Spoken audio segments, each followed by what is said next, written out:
Hey guys, welcome back to KD English Info. This is Khurshid Ansari, a communication developer and motivational speaker. तो दोस्तों आज एक बार फिर से मैं आपके लिए लेकर के आया हूँ spoken English speaking course series 13। दोस्तों इस सीरीज 13 में हम बात करने वाले हैं प्रेजेंट परफेक्ट कॉन्टिन्यूअस टेंस की। दोस्तों अक्सर लोग ये कहते हैं कि सर प्रेजेंट कॉन्टिन्यूअस टेंस में और प्रेजेंट परफेक्ट कॉन्टिन्यूअस टेंस में फ़र्क पता नहीं चल पाता है। तो दोस्तों आपको इस वीडियो को अंत तक देखना है। दोस्तों मुझे आशा है कि इसमें आपको दूध का दूध और पानी का पानी सारा क्लियर नज़र आएगा कि दोस्तों प्रेजेंट कॉन्टिन्यूअस टेंस और प्रेजेंट परफेक्ट कॉन्टिन्यूअस टेंस में क्या फ़र्क है। तो दोस्तों सबसे पहले हम जान लेते हैं कि प्रेजेंट परफेक्ट कॉन्टिन्यूअस टेंस होता क्या है। बहुत ही बारीकी से मैं बताने की कोशिश कर रहा हूं। दोस्तों आइए जानते हैं। सबसे पहले हम डेफिनेशन जान लेते हैं। Present perfect continuous tense shows the action was started in the past and still going on. ये बतलाता है कि प्रेजेंट परफेक्ट कॉन्टिन्यूअस टेंस ये बतलाता है कि इसकी एक्शन जो है वो पास्ट में ही शुरू हुई थी और अभी तक वो चल रही है और अभी उसकी समाप्त होने की कोई संभावना नहीं है। तो आइए देख लेते हैं कि इसकी पहचान क्या होती है, इसकी आइडेंटिफिकेशन क्या होती है। इसकी आइडेंटिफिकेशन इस प्रकार होती है कि the word that ends with ता रहा है, ती रही है, ते रहे हैं, etc. The verb is said to be in present perfect continuous tense. तो आइए देख लेते हैं कि इसकी स्ट्रक्चर क्या होती है। इसकी स्ट्रक्चर ऐसे होती है। Subject plus have oblique has plus been plus V4 plus object plus 4 oblique since plus time. दोस्तों अगर आप इसे नेगेटिव में बनाना चाहेंगे तो नेगेटिव में इसकी स्ट्रक्चर इस प्रकार होगी। Subject plus have oblique has plus not plus been plus V4 plus object plus 4 oblique since plus time. दोस्तों अगर आप इसे पॉजिटिव सेंटेंस में अगर आप बनाना चाहेंगे यानी कि पॉजिटिव इंटेरोगेटिव में तो इसकी स्ट्रक्चर इस प्रकार होगी। Have oblique has plus subject plus been plus V4 plus object plus 4 oblique since plus time. अगर आप इसे नेगेटिव यानी कि नेगेटिव इंटेरोगेटिव में अगर आप बनाना चाहेंगे तो इसकी स्ट्रक्चर इस प्रकार होगी। Have oblique has plus subject plus not plus been plus V4 plus object plus 4 oblique since plus time. अब आइए दोस्तों हम देख लेते हैं कि इसको हम लोग बनाते कैसे हैं। जैसे अगर आपको कहना हो कि मैं सुबह से बैठा हुआ हूं।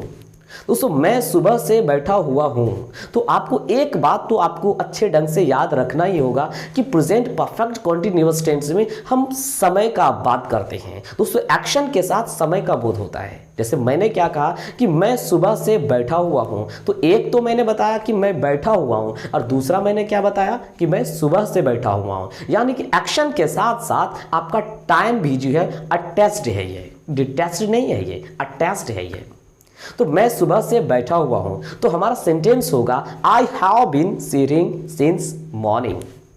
जैसे मैं 1980 से पढ़ रहा हूं तो सबसे पहली बात यहां पे ध्यान देना है कि मैं पढ़ रहा हूं और उसके साथ साथ यहां पर क्या है, समय का भी बोध हुआ है। तो दोस्तों जब समय का बोध होता है तो वहां पर हम डायरेक्ट ING फॉर्म नहीं लगाते हैं, उसके साथ हमें हैव बीन लगाना जरूरी हो जाता है। मैंने क्या बताया कि मैं 1980 से पढ़ रहा हूं तो हमारा सेंटेंस क्या होगा, हमारा सेंटेंस होगा I have been reading since 1980।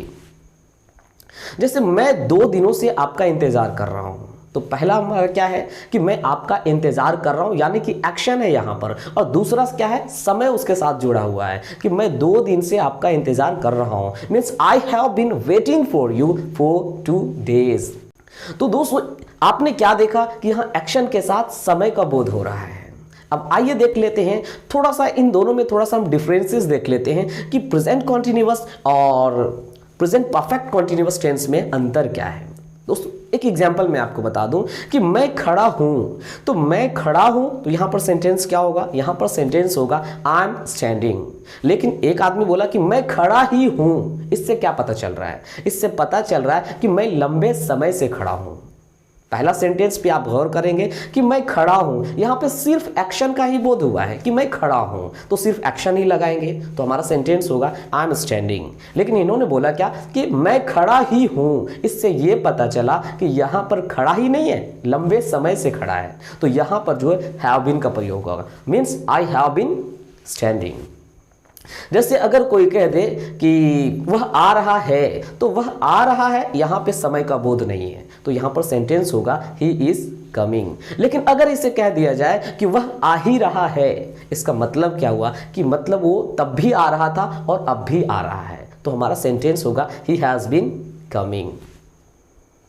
एक एग्जाम्पल देख लेंगे, जैसे सर पढ़ा रहे हैं, मतलब मेरे बोलने के समय में जब हम बोल रहे हैं, when I am speaking at the time of speaking sir is teaching, sir पढ़ा रहे हैं। लेकिन तो हमारा सेंटेंस क्या होगा, सर इज टीचिंग। लेकिन अगर हम कहेंगे सर पढ़ा ही रहे हैं, इसका मतलब तब भी पढ़ा रहे थे और अब भी पढ़ा रहे हैं, तो यहां पर क्या है, एक्शन के साथ साथ समय का बोध है। तो जब एक्शन के साथ साथ समय का बोध हो तो हम लोग उसे प्रेजेंट परफेक्ट कॉन्टिन्यूअस टेंस में बनाते हैं। जैसे सर पढ़ा ही रहे हैं, तो हमारा सेंटेंस होगा सर हैज बीन टीचिंग। पहला सेंटेंस आप ध्यान देंगे कि वह ऑफिस में बैठा है, तो हमारा सेंटेंस क्या होगा, हमारा सेंटेंस होगा he is sitting in the office. लेकिन वह ऑफिस में बैठा ही है, इसका मतलब मैंने इससे पहली बार मैंने देखा उस समय भी बैठा हुआ था और दूसरी बार जब मैंने देखा तब भी वो बैठा हुआ है, तो पहला वाला सेंटेंस होगा वह ऑफिस में बैठा हुआ है, तो हमारा सेंटेंस होगा ही इज सिटिंग। और दूसरा होगा वो ऑफिस में बैठा ही है, मतलब उस समय से अभी तक वो बैठा ही है, तो हमारा सेंटेंस होगा he has been sitting in the office. अब दोस्तों इसमें ध्यान देना है कि सबसे बड़ी चीज ये है कि बहुत सारे लोगों को ये बात समझ में नहीं आती है कि सर ये फोर और सिंस का क्या मामला है, कि सर फोर और सिंस कहाँ लगाते हैं। तो दोस्तों आपको ध्यान देना है कि फोर का इस्तेमाल जो होता है वो पीरियड ऑफ टाइम के लिए होता है और सिंस का जो इस्तेमाल होता है वो पॉइंट ऑफ टाइम के लिए होता है। अब आइए हम समझते हैं, इसको देशीय स्टाइल में समझते हैं कि पीरियड ऑफ टाइम और पॉइंट ऑफ टाइम क्या होता है। दोस्तों पीरियड ऑफ टाइम जो होता है वो अनसर्टेन होता है, वो फिक्स नहीं होता है, इसे हम कह सकते हैं कच्चा समय। और पॉइंट ऑफ टाइम जो होता है वो बिल्कुल फिक्स होता है।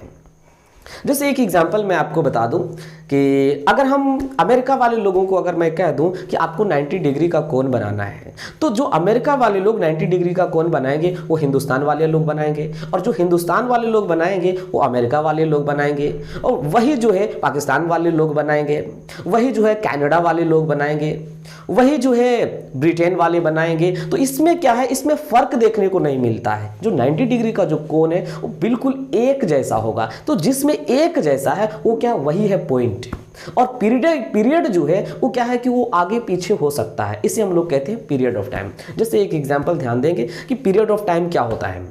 जैसे मैं 2 दिन से बैठा हुआ हूं, तो मैं 2 दिन से बैठा हुआ हूं, यहां पर क्या है, क्या कोई फिक्स समय तो नहीं है कि मैं यहां 2 दिन से बैठा हुआ हूं, means I have been sitting for 2 days। लेकिन अगर मैं कह दूं कि मैं सोमवार से बैठा हुआ, तो दोस्तों यहां पर क्या है, यहां पर ये बिल्कुल क्या है, समय जो है, डे जो है वो आपका फिक्स है, तो यहां पर क्या होगा, I have been sitting since Monday होगा। अब आइए देख लेते हैं कुछ ऐसे पॉइंट को देख लेते हैं कि कहां पर हमें सिंस का प्रयोग करना है और कहां पर हमें फोर का प्रयोग करना है। दोस्तों ध्यान देंगे, ये पॉइंट ऑफ टाइम का बात कर रहा हूं मैं। पॉइंट ऑफ टाइम में अगर आपको देखना है कि कोई भी जो है अगर नेम ऑफ डे, दिन का कोई भी भाग हो जहां पर मेंशन किया जाता हो वहां सिंस का प्रयोग होगा।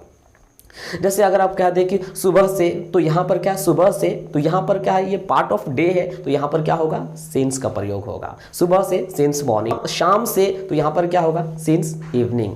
दूसरा आप ध्यान देंगे कि हम सिंस का प्रयोग कहां करेंगे, जब कोई फिक्स समय हो, जैसे 10 बजे से, तो यहां पर क्या होगा, सिंस 10 o'clock। जैसे कोई सेंचुरी हो यानी ईस्वी हो, तो ईस्वी में भी हम लोग क्या करते हैं, सिंस का प्रयोग करते हैं। जैसे 1980 से, जैसे 1972 से, तो यहां पर क्या, ये बिल्कुल फिक्स समय है, तो यहां पर क्या होगा, 1972 यानी कि सिंस 1972।